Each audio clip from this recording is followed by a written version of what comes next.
break for lunch. Lunch will be served around 12:15. For logistics, as you go out of here, restrooms are to your left, and remember to switch off your ringer when you get a chance. So today you'll probably get more calories from knowledge than food, and that is our intent today to share with you several ideas that this esteemed panel and speakers are going to speak about what is happening in this new normal. I think in the age of nationalism and boundaries and walls being created, I think the one technology that is dividing, that is breaking down all this is digital. And if Thomas Friedman were to write a book again today, he would say it's a connected world as opposed to it's a flat world.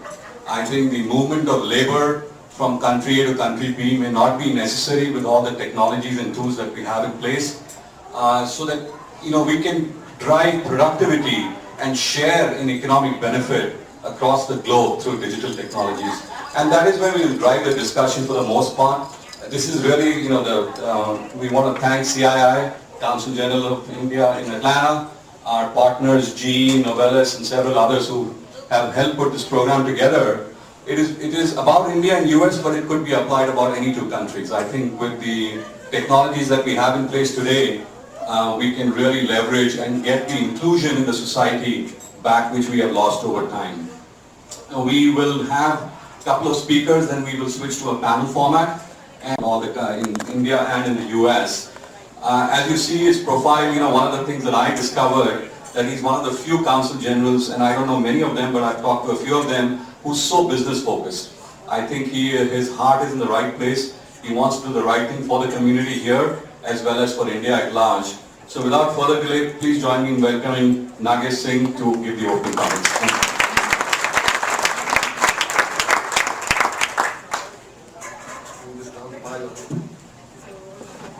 Good morning, everyone. Good morning.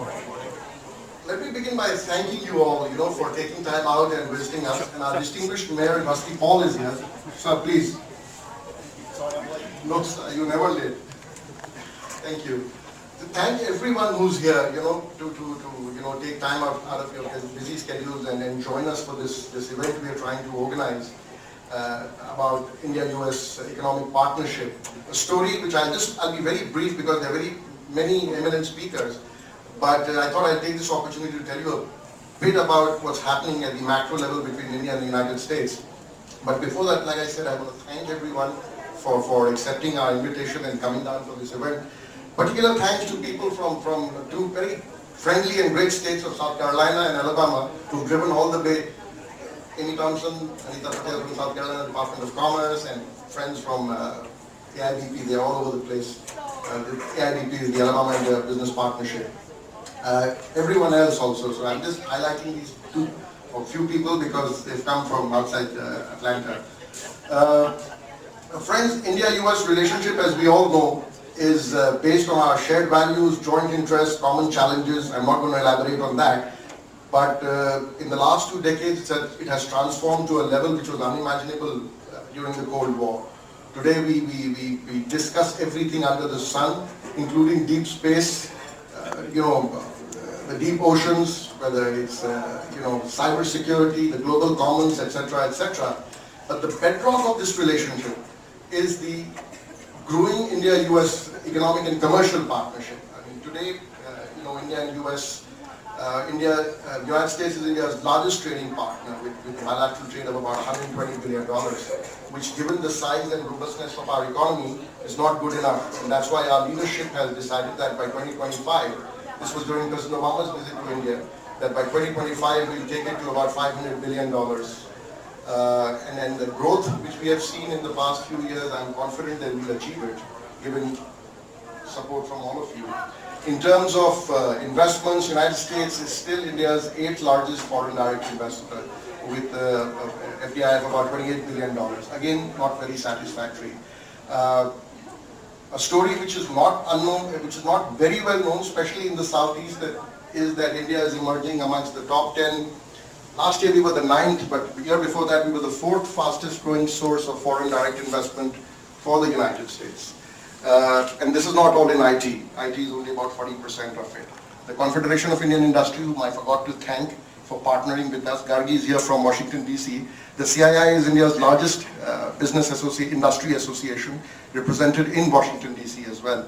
They got a study done and was done by Grant Thornton, so it wasn't propaganda by the Consulate General of India, but Grant Thornton did it, and they surveyed about 100 Indian companies in the US for a particular period, I think 2010 to 2015, wherein it turned out that Indian investment is about $15 billion in those years, generating about 90,000 jobs directly. The interesting thing was when they were asked how many of them wanted to invest more in this country, 90% said they wanted to invest more, and including 95% said they wanted to hire more locally. Which is a very interesting prospect for us going forward, because we think it's a win-win prospect, and there are a lot of discussions about the Make in India program of Prime Minister Modi and President Trump's America First program. I don't think they're contradictory. There are many complementarities, and it'll require about an hour to try and explain why I'm saying that, and I think some of our speakers are going to talk about it. So going forward, we see this relationship burgeoning. Like I said, trade follows investment and investment follows trade. India is the last mega market for US companies, and some of the figures I have are astounding, and I had written down somewhere because I couldn't remember that statistics. Basically trying to tell US companies that if they want to sell anywhere, we are the third largest economy now in purchasing power terms, growing at 7.5%, despite the demonetization which took place last year. We are the fifth largest in real terms, having overtaken Britain late last year. At the rate at which we are growing, by 2025 and 2030, we should become the third largest in real terms. In terms of large unmet needs, and I'll give you some figures just to highlight that, and then I'll stop because my time is only about 5 minutes. I was looking at some of our figures which come out from India, that our retail market is about $600 billion today, which is expected to touch about $1 trillion by 2020. We would be amongst the top 3 global markets for aerospace, third largest. This is by 2020, I'm telling you. In aerospace, we'll be the third largest, expected to invest about $120 billion in aerospace industry. So Lockheed and others should get interested. Automotive industries, we'll be the third largest, again, market in the world, globally with an annual turnover about 145 billion now, but by 2025, it will be about $300 billion. This is again about large unmet needs. $300 billion, out of which only about 30% are produced locally. Defense, 100 billion. Clean technologies, we want to install about 175 gigawatts by 2022. This will be about $100 billion. Interest for Saniva. Food processing, market size is about $200 billion. Medical equipment, $30 billion. E-commerce is about $100 billion with about 100 million online customers. Over a period of time, this is going to increase the pace at which the connectivity and digital India is rising. And finally, between now and 2030, we are spending about $1 trillion on our infrastructure. I'm just trying to throw these figures at you to show you the magnitude of what's happening in a country which is, the second most populous country in the world and the third largest economy in purchasing power parity terms. I can go on speaking because this is a subject I'm very passionate about, but I know there are more eminent people, including my guru, Professor Sheth, who's here, who's going to be talking about why, this relationship is important for the United States, for India, and for the rest of the world. Again, also to highlight, our leadership with the change in government, pre-Trump era, post-Trump era, I can tell you our partnership with the current government. The Prime Minister has spoken to President Trump twice. He spoke to him the very next day after the election victory of President Trump.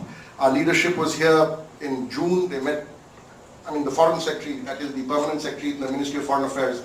He met Vice President Pence. Again, he came back in March, early March, along with our Commerce Secretary. They had wonderful meetings with Secretary Tillerson, Secretary Wilbur Ross, Secretary Kelly, on entire spectrum of relationships. And then the host city, and they are our best friends. That's why I'm again taking their name. And it's not a reflection of anybody else whom I haven't recognized here today. But thank you very much for coming here, and look forward to hearing to people who are here to tell us about what's actually happening between our two countries and the success stories of companies which are already working in our respective countries. So thank you very much. No introduction, you can, many of you know him personally, many of you have heard him speak before. I think his profile speaks all about it. I'm just amazed that he has written 300 research papers, and I was told by a PhD student that it takes about a month or two or maybe 6 months to write one. So I've been trying to count mentally, how many years you've been at it while writing all that. But without further ado, please join me in giving a big round of applause to Dr. Jagdish Sheth, who will take us through some of the initiatives. Sitting in the back, I want to assure you that I'm standing. I have a nickname in this country, Jag, as in Jaguar, so please call me Jag. And it's an interesting thing. I always talked about how I would like to have a Jaguar as a car with a nameplate Jag. And the dream became a reality. Actually, 18 years ago when I turned 60, I'm 78. Do I look 78? That's because it's all about packaging, right? But the dream became a reality when my two grown-up children, both live in Atlanta, surprised me on my birthday. They gave me Jaguar XJ model. I just went out to get my paper, turned around and saw this beautiful car, color I like, parked in the driveway with a handwritten license plate, Jag's Jag, happy 60th birthday.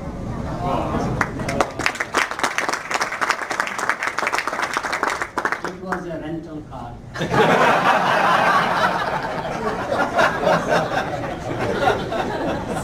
Don't expect much from children. I didn't want to do this thing so you get used to my southern accent, to detect the southern accent. Pretty much. I wanted to focus primarily on the Trump presidency, its impact worldwide in the beginning, maybe 1 or 2 minutes, and then down into India. But I will add 2 more events at the same time, which all happen about the same time, which is the demonetization, its impact on the Indian economy. And the last one, last week actually, the announcement that the incumbent government won in the largest state, BJP, which is going to be very transformative for the next election, which is 2019. And that means the continuity of the party will be very important, something that we need to analyze. Trump presidency is very simple to analyze and crystallize. Fundamentally, all multilateral trade agreements will be displaced by bilateral trade agreements. There will be some nations that will lose in the process and other nations that will actually benefit in the process. And one of the beneficiaries, surprisingly, is going to be India, which I will articulate in a moment, which we never thought about at one time. Which is why you are seeing nations, leaders scramble over here to meet with him, and the President and Prime Minister Abe has already come twice. Bonding, because the biggest impact is going to be on Japan economy. Koreans will be the next one, surprisingly. Canada, Mexico, those are the 4 key ones. So we need to analyze this shift from multilateral to bilateral. TPP is dead on arrival. Even though there is a revitalization by other nations, and China would like to create its own architecture, it is not likely to materialize, which means we need to focus on the bilateral agreements and understanding between India and United States. Both will be more like a win-win situation, as I will articulate. A second major change, which I think will be equally important to understand, is that trade will be replaced by investment. And this is nothing new. The trade phenomenon is only the phenomenon of the 90s, like the last 25 years. Before that one, most of that was investments into countries, to form subsidiaries even, but it was an attitude of protectionism. How do I protect my domestic industries? How do I make sure that multinationals don't take over, etc.? Investment will come back, but with a very pro-business attitude by the governments. You are welcome here. I make it easy to do business with, and not limited to America alone, but everywhere.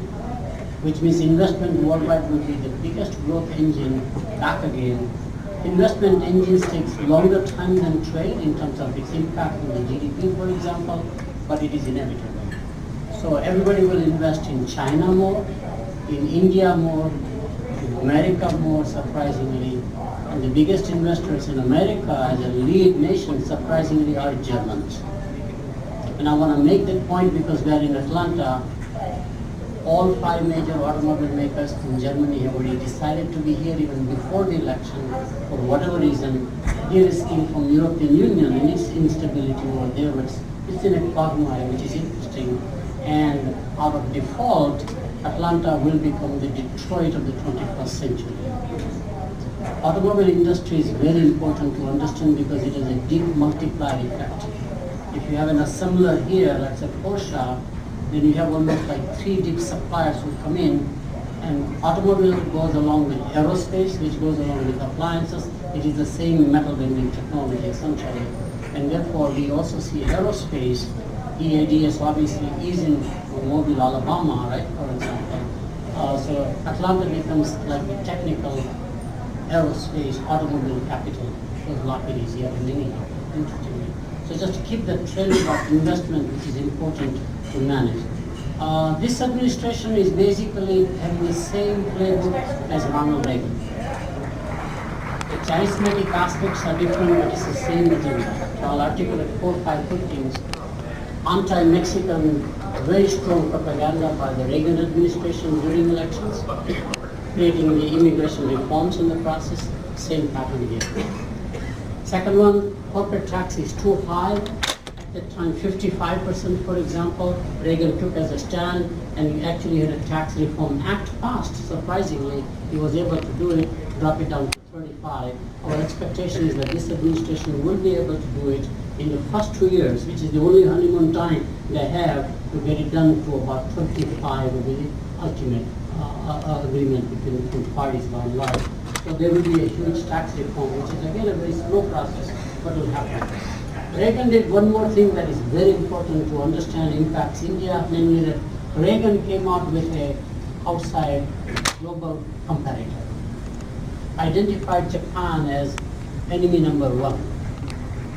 Government in cahoots with the enterprises which are called Zybastos, Mitsubishi, Mitsui, Sumitomo, Toyota. These are the big groups, not only multinationals, but multi-subsidiaries. Like Mitsubishi Group will have 200 subsidiaries and maybe 400 or 500 key suppliers. You're talking about a huge enterprise of some sort. And Reagan administration publicly criticized that they're being subsidized. Also, yen is too low value. Remember the same rhetoric earlier about China. Except China will do it in a little more subtle way. Reagan was not subtle in his comment. Created the Global Competitiveness Commission, came out with a Malcolm Baldrige Award because on quality we were hurting compared to the Japanese corporations. And basically it turned out to be very interesting behind the scenes. While we had this anti-Japanese propaganda on the one hand, motivated Japanese corporations using Bank of Japan, primarily central bank to central bank, to invest massively in America, which is why Japanese bought out everything. From television manufacturers like General Electric was bought out, for example, in television by Matsushita Corporation, Panasonic, all strategic deals. There was no business value in those plants. They watch out watch companies.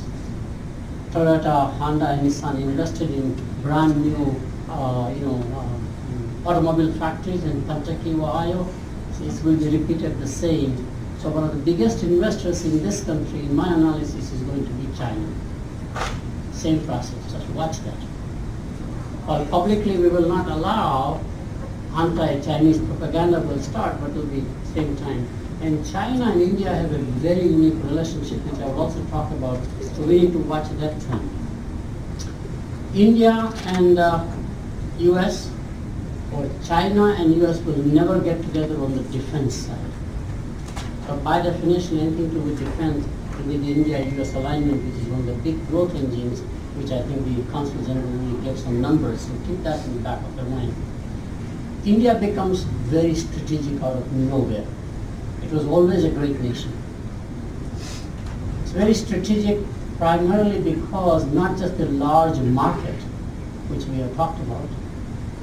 According to PwC latest report, by 2050, China will absolutely be the #1 economy on a purchasing power parity basis, which is a better measure because currency manipulations, fluctuations take place, the equalization or harmonization, but India would be #2 and the US would be #3 economy in the world. That's a radical shock. And I think just like nobody believed in the 90s that China will become a second largest economy, surprisingly the government knew here, and they were planning out accordingly that if China does become a large economy, what do we do? Either as a competitor or as a partner, etc. There will be similar issues about India, except India will become a major partner, not only for its size. And in India, money making is so simple. Anything that is unbranded, make it branded in consumer markets, then you will be a millionaire or a billionaire.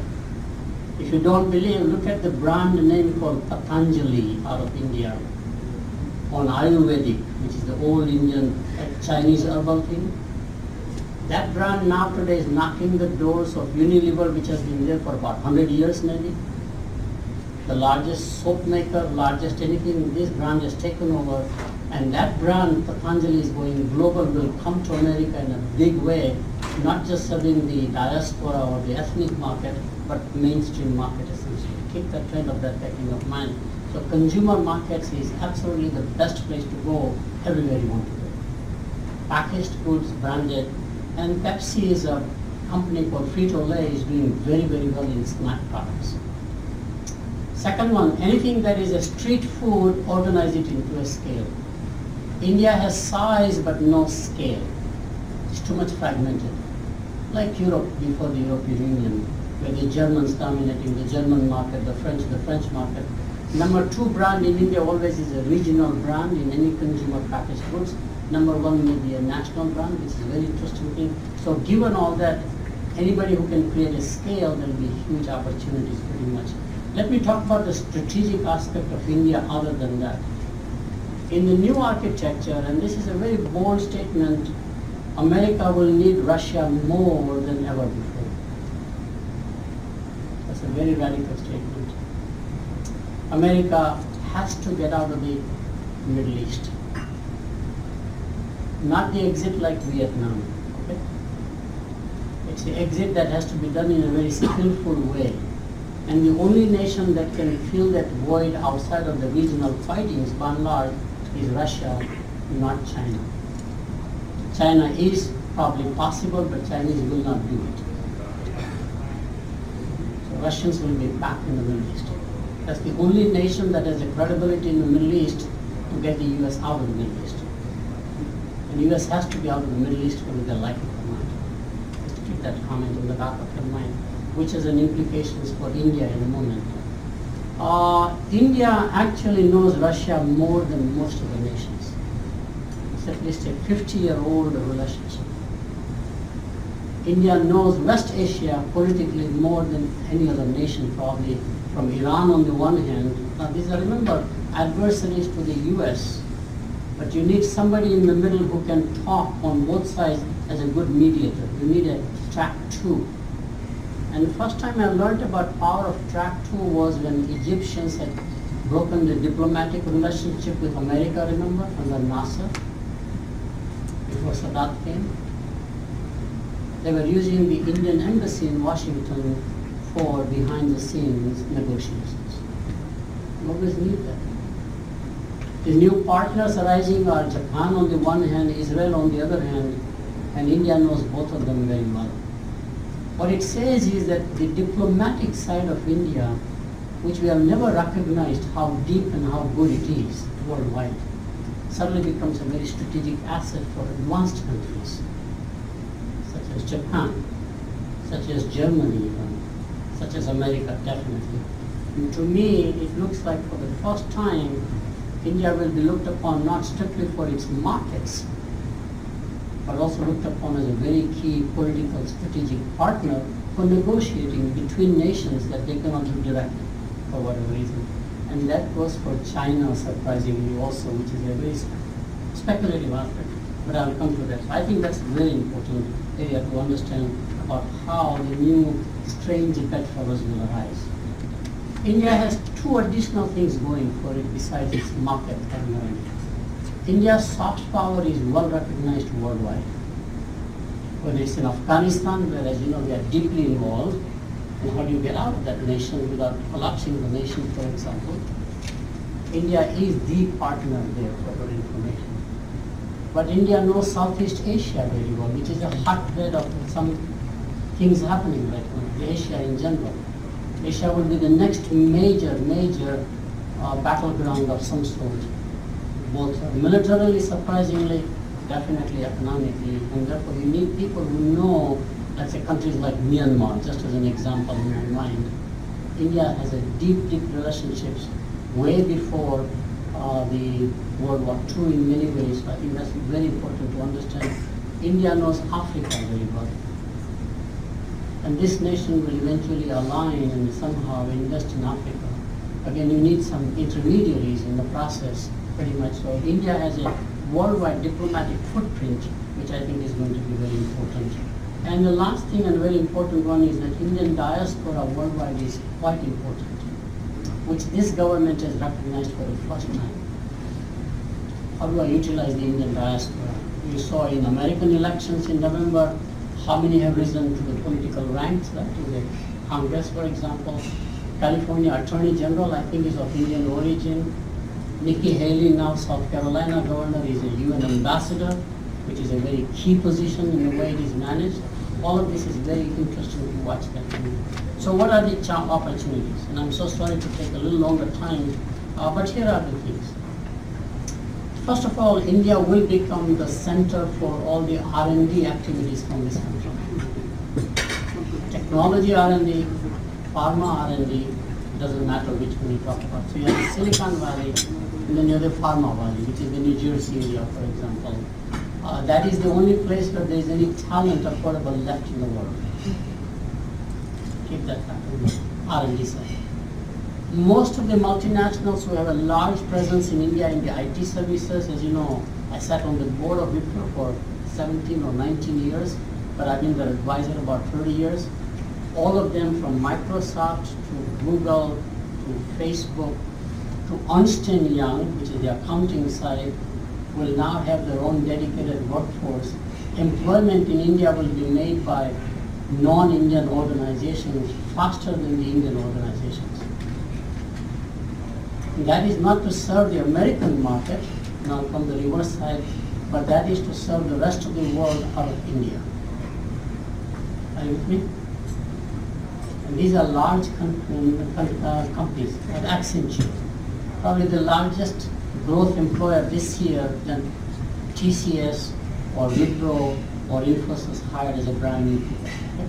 It's very good.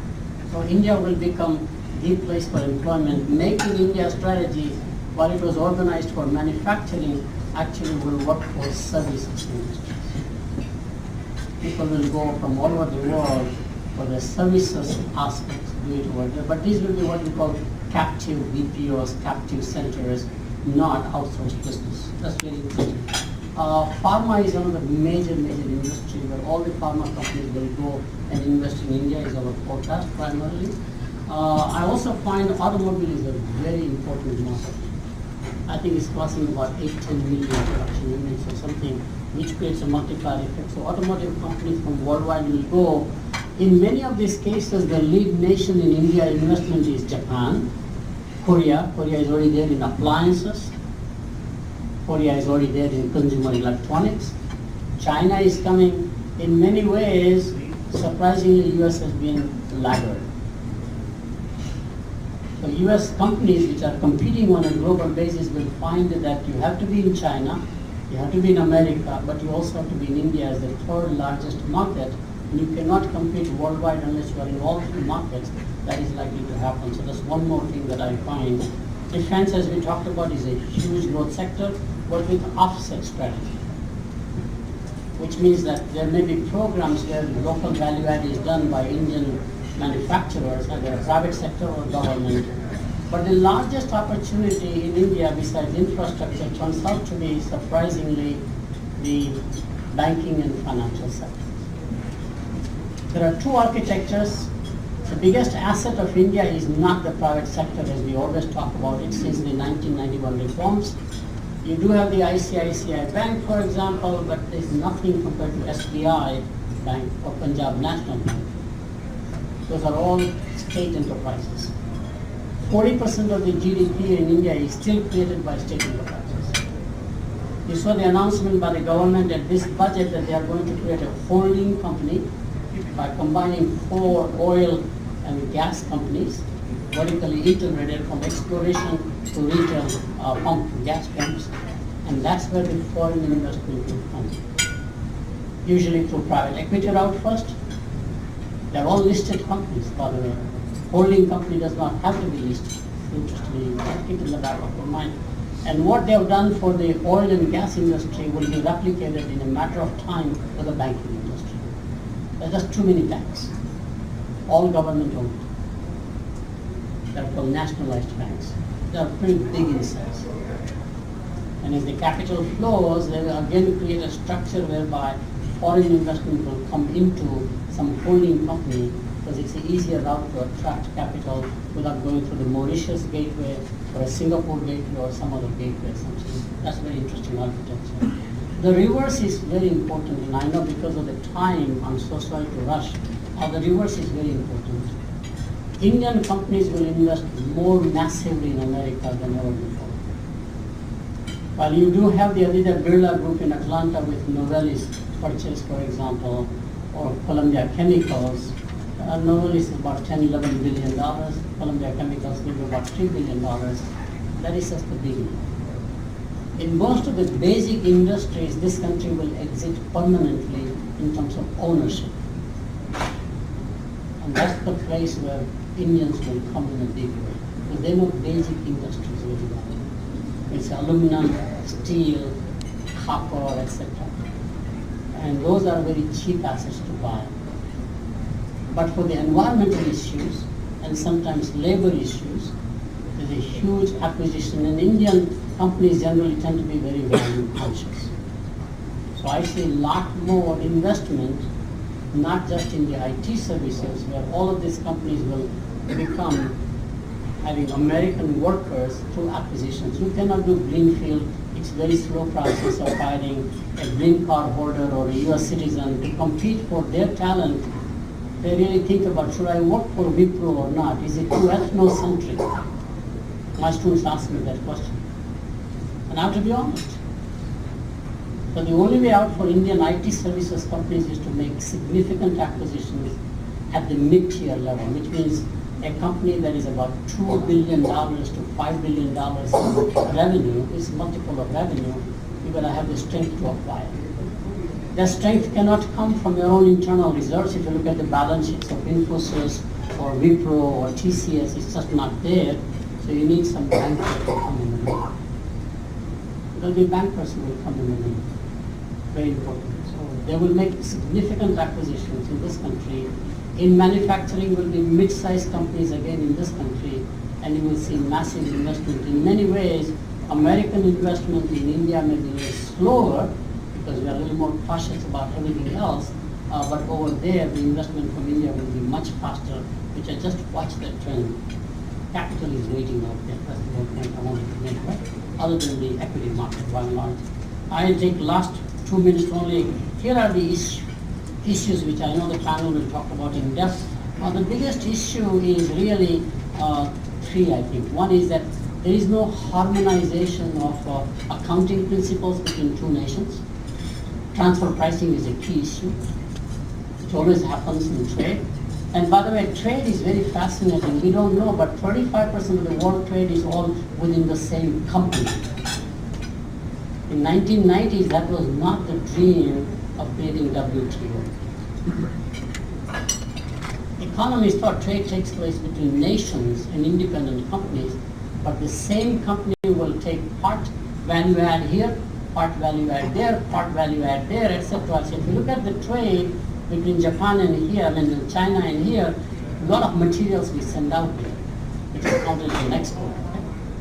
And then when we import the finished product, same thing with Mexico, 35% of the trade, which absolutely throws out all the international trade experts in economics. They never thought about the possibility that a company will do a lot of intra-movement within the company trade between nations primarily. So that's why that architecture does not work very well. So one is harmonization of accounting principles. Tax is the other one, and third one is legal. The legal systems are not the same. How do you harmonize? Because those are the glues behind to make friction less and less. India has labor laws which are British labor laws, very similar to the Japanese labor laws. So Japan has an advantage. They understand the labor laws, how to manage them. Ours is a collective bargaining system, because I work with unions in this country quite a lot. And I find fascinating that the way we negotiate is very different with labor on the other side of the table. Management, India is very different. How do you manage the labor laws before they get reformed? You can't wait for reforms. And the third area, India is very different than here is in terms of land ownership. I can buy here 100,000 acres, million acres off the bat. Because Ted Turner has bought also of Montana around here. I can buy whole land in Orange County in Florida and convert it into Disney World. Have you heard about that one? It was all farmland.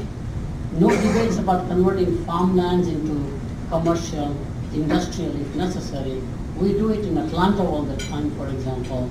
It is much more difficult in India. So how do you manage when you want to have a scale? Can you make a 50,000 acre orange grove, for example? Because this country is exiting the orange groves. Brazil is the lead one right now. 50% frozen concentrate in this country comes from Brazil, but Brazil relationship is going up. They're looking some other place. India is a great agricultural country, but it does not have the scale because of land reforms. How do you do that? Those are the issues.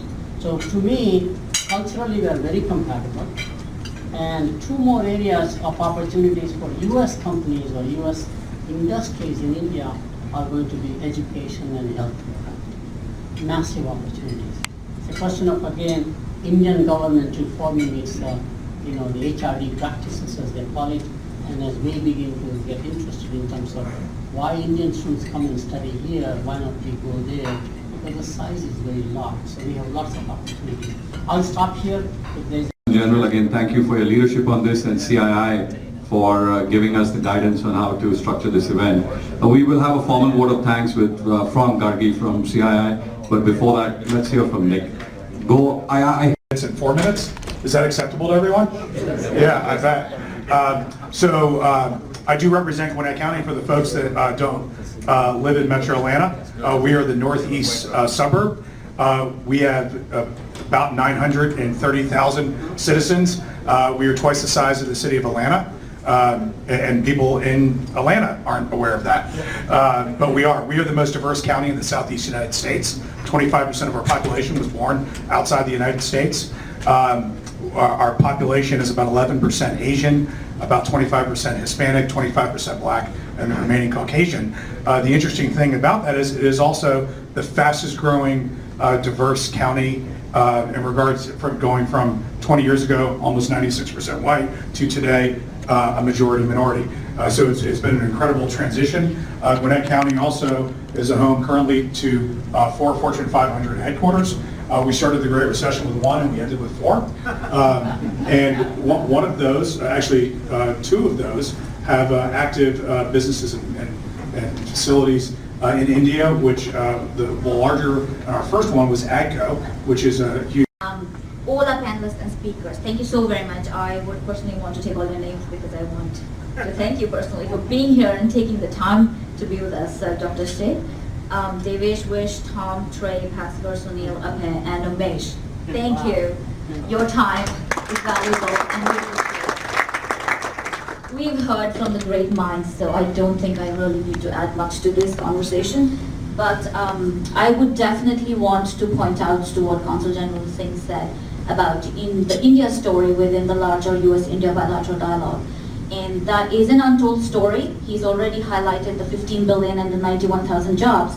But what I would also like to tell you is that they invest very heavily in CSR activities across this country, something that is not recognized. They all invest massively in STEM education and various other initiatives. So they're not only investing in the US economy and creating jobs, but they are also transforming the social fabric of the very communities that they operate in. From CII's side, we're very optimistic that the Trump administration will work with us, with the US, with the Indian government, and that we can deepen this partnership further on. But we are also hopeful that most of the dialogues that actually create platforms for both governments to work and for industry inputs to be considered continue, whether it is the US-India Strategic Dialogue, the policy forums and others. They are important because like any relationship across, whether us as people or countries, nations, we have challenges. And those challenges should not be the narrative. We have to focus much more on the positive side of this relationship and what we can do together. Because we can align our forces together, whether it is all emerging sectors, whether energy, defense, we've heard about it, power sector, any of the other sectors. It is important that we work together because we can work and we can create situations and collaborations that will actually propel growth and development, not only for our countries, but our people. Our people-to-people ties are excellent, and that is something that our government has recognized, and Dr. Sheth has mentioned as well. And with that, I would also want to acknowledge that, yes, the Indian market is huge, and most of the US companies are tapping into it, and they can tap into various initiatives that are taken by the Indian government, whether it's Make in India, smart cities, clean technologies and others. But India can also, as they have reiterated over and over again, be used as an access point for regional markets. And that is very important to acknowledge. Also, many US companies are now household names in India. I grew up drinking Coke and did not realize they were a US company till I actually started working for CII. Similarly, I believe that you can find these big red Mahindra tractors all over the US agricultural farms. So our stories are brilliant and we can work together, and I look forward to working again in Atlanta. It's our first event. Thank you everyone for coming here today. We appreciate it.